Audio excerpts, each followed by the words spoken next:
Hi, my name is Jamie Novak, and this is Barney, as we call him.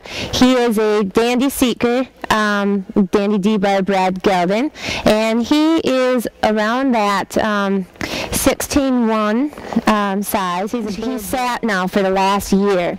Unfortunately, she's hit a point where financially she cannot afford him anymore.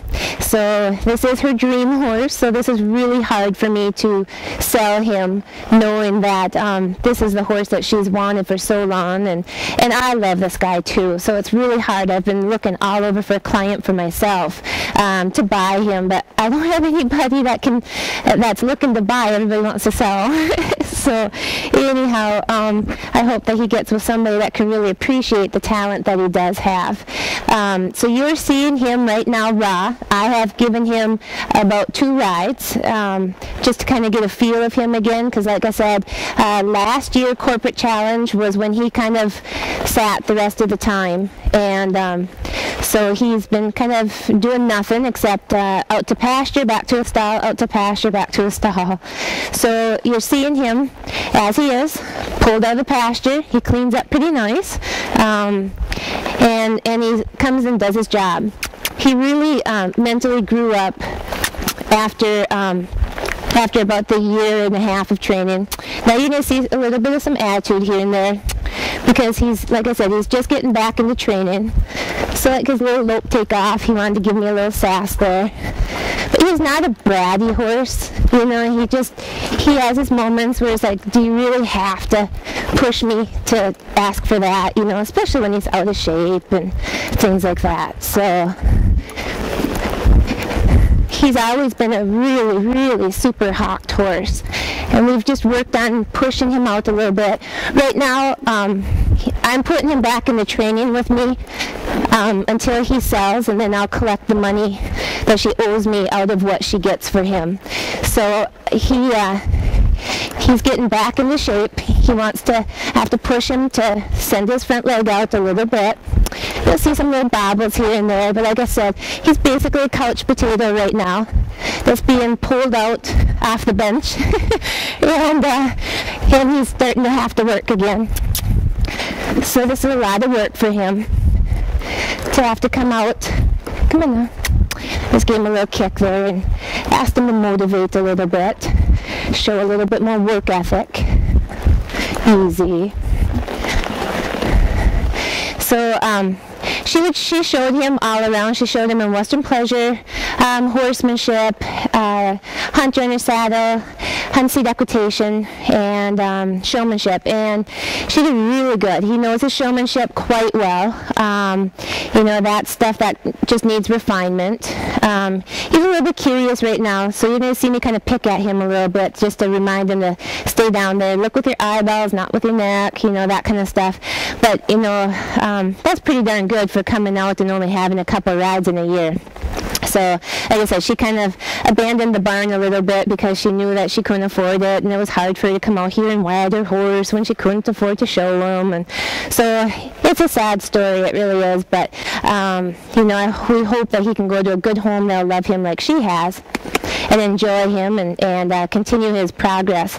So he's not 100% finished, but he's finished enough where he can go out for somebody and start showing right away while you finish him off. He has been shown in trail a little bit, a couple times, and that was just to try and go for a little bit of an all-around thing, but that's definitely not his strong suit. I think that he could get good with it if somebody started practicing with him.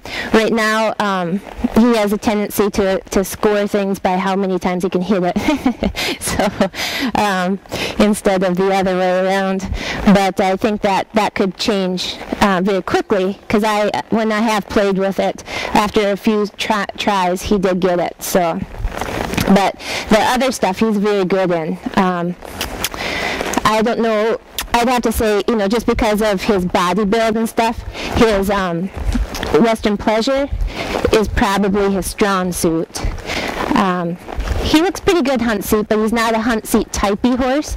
He's big, so he can kind of give an illusion that way, but he's not. That's not his strength. So, and this guy can go very slow for a big horse. He's just, you know, not used to being collected right now. So I'm just going to pull my hands in here, collect him up a little bit, and push him through. Just catch this left jowl a little bit. Push him through it and get him till he softens a little bit, and then let him go. So that's some of the correcting stuff that I would do with him, while I just kind of push my leg into him and encourage him on to push through. So he can put on a really nice top line look about him. He's got a very floaty, soft look, easy. And you know, he's quite light in the hands. You know, if I was working on him a little bit more, there's just a little bit of he's on slightly on the front end, but it's not bad at all. And it's more just he's out of shape than that is a bad habit for him or anything. I'm going to ask him up into the lope again. Just see if we can get him to not respond in the face. I want him to ask off with just his body. So it's going to remind him. There we go, a good little reminder. Good. And then ask him. There we go, a little bump. To keep going. And push that inside front leg through a little bit. So I'm just going to squeeze them together a little bit. There we go. Good boy. Stretch out to the bit. So he's pretty simple. I've got an outside leg on him, just kind of squeezing with the stride, just a soft squeeze. I don't want to use thunder thighs. I just can't do that because I've got bad knees, so that makes it hard. You know, the trot is just a simple little, you know, fluff with the feet and cluck cluck. Lope is a kiss and outside foot back. Easy, easy. So, you know, you can see that he's a pretty simple horse to ride, fun. He feels like riding in a Cadillac. He's just solid and floaty. He's got that kind of rolling on a tide type of feel where the back tide kind of brings you back. So at no point do you feel like he's rushing off on you. You get that feel where you can push him a little bit and it feels so good. Like I said, all this guy needs is probably a month of just kind of getting back into shape, getting his stamina back up and getting his work ethic to come back around, and then he comes off the bench and he could be a real starter for somebody. So he's already got show history. He's not been in the show pen since he's a 2-year-old, so he's not sour in any way. He enjoys the crowd. He likes other horses, and he doesn't have any bad habits. You know, the only thing that he does is he's a social horse, so he likes to be with horses. So, you know, in the morning when we turn him out, he wants to be going with the other horses and that. But otherwise, this horse has no quirks. He loads great. He clips great. I just did a real quick clip up of him, and I just did the outsides of the ears because we got gnats up here, so I'm not going to do the insides for a video. But he let me do all that with a cordless clipper. Stands great for the farrier. He's barefoot right now, so he can go barefoot, although he might need to have some shoes on.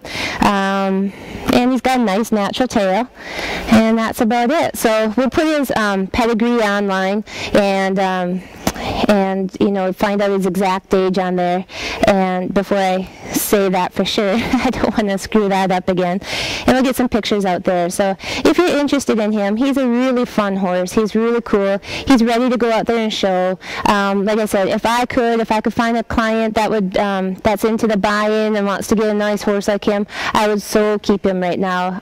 So this video is about as torturous to make as it is for his owner. So it's tough. But if he can go on to a good home and do somebody some really good, we'd be tickled pink to have that happen. So if you're interested, give me a call, 218-251-2470. Thank you.